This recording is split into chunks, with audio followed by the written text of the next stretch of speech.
ourselves included. To move to Shetland itself, the most dominant industry at that point was fisheries, and nowhere was that more obvious than here in Lerwick, because fisheries was becoming increasingly nucleated towards Lerwick with the opening of the Lerwick fish market and the coming steam drifters, and that was all part of the civic pride that Lerwick was bringing forth to the islands at large, so fisheries was an important thing. It was predominantly a Lerwick loss. It was also a Shetland loss. You can see here across the different areas of Shetland where the different men came from. And I worked out the average age for these guys, it was 22. So it gives you an idea how the young people of Shetland were affected at the time. In conclusion, I would say that the 100th anniversary of the First World War has been a very, very positive thing.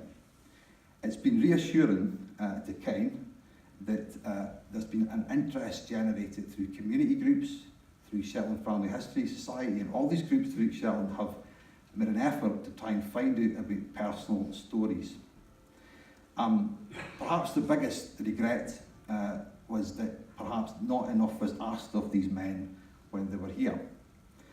Albert Clunas, again in his book on Robert Gregg, said the time that he wrote this in 1999, and he said, the time to learn from the boys of the trenches is all but gone.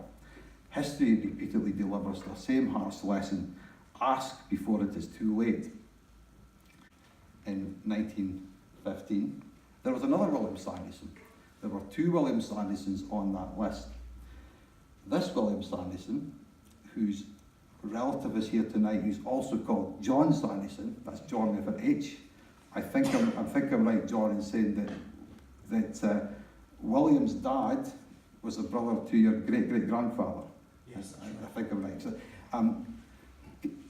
kin has never been my strong point, and which is terrible considering that my mum used to be the senior registrar. But it's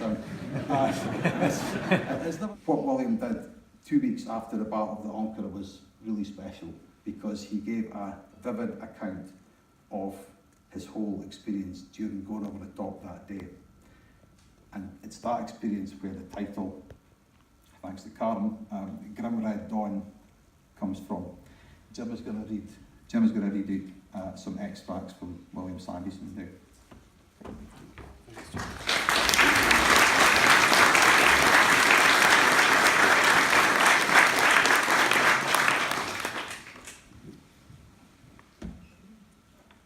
So this is how William Sanderson described the morning of the 13th of November 1916. There is little hope of describing adequately the scene or of setting down with any degree of clarity the events of that grim red dawn. We had heard, it is true, the term barrage, till the word had become a familiar one, but not one of us had formed the slightest conception of the awful reality. We sat on floors and stairs, smoking greatly, with fitful spells of sleep, until 11:30 p.m, when tea and a ration of rum were served. After that, get ready to move. And in single file, we went out on top and threaded our way among shell holes and scraps of barbed wire, in the flickering light of intermittent flares. The silence was deadly. Only the sharp, nervous rat-tat of a Lewis machine gun, or the hiss of a late-burning star shell spluttering in the mud, and the subdued rattle of bayonet scabbard or rifle butt. The barrage was on the enemy front line. A filmy mist hung on the ground, and in the greying of the dawn, the bursting of the shells transmuted its grey whiteness into swirling yellow, while the red artillery flares curved skyward, mingling their blood red with the rolling gambage of the mist. The noise was beyond human belief. through the dull rumbling and dreadful crashing of bursting explosive and shrapnel, the overhead fire from Lewis and Vickers guns whistled and screeched their terrible discord. And as we knelt halfway across, waiting for the barrage to lift, ever before our sight, that wondrous red and yellow haze drifted and changed like a great kaleidoscope. My platoon officer yelled hoarsely in lieu of whispering, "A hell's fire strafe, Corporal, a hell's fire strafe."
But happy tears betray the sorrowing for whom there is no celebration day.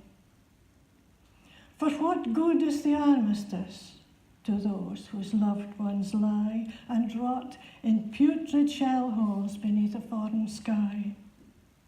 Or the girl who seeks her hero marching home with head held high, but finds a shuffling stranger with trembling lip and vacant eye? What freedom for the wounded, for the limbless and the blind, for the broken man, the shell-shocked, imprisoned by his tortured mind? What peace for those who love them?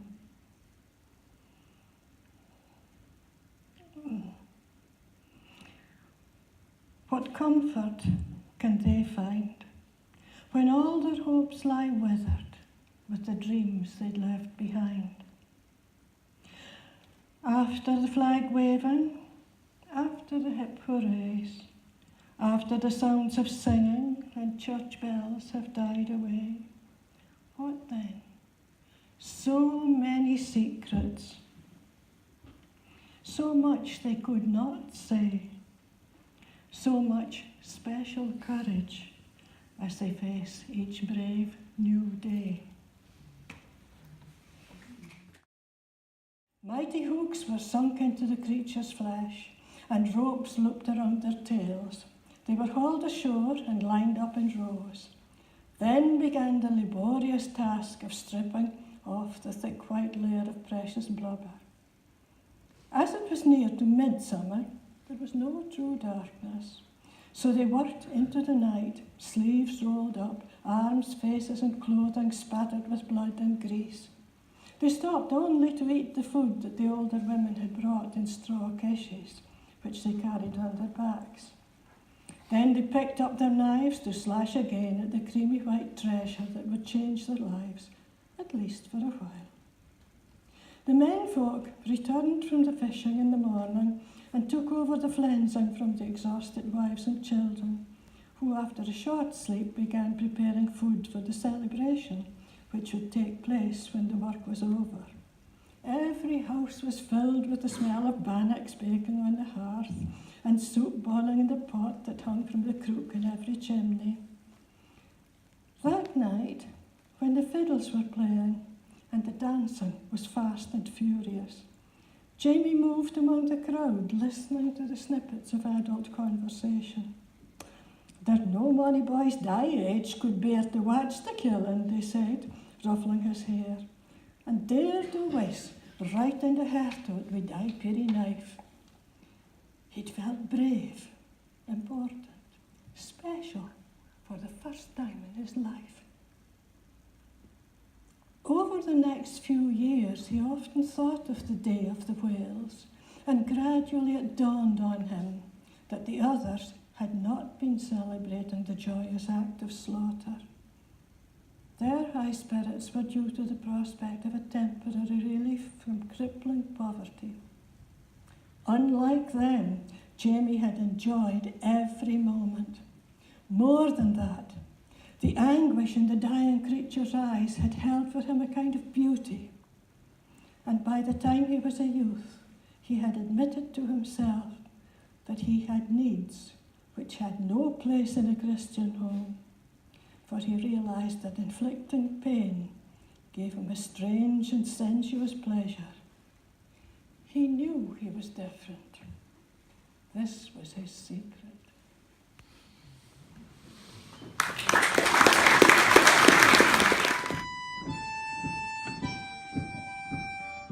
Pack up your troubles in your old kit bag and smile, smile, smile.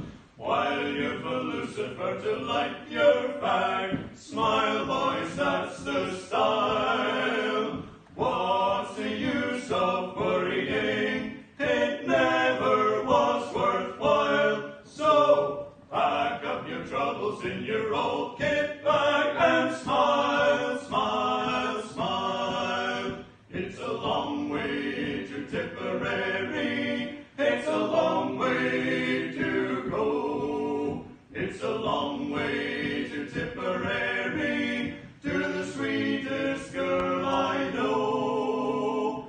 Goodbye, Piccadilly. Farewell, Leicester.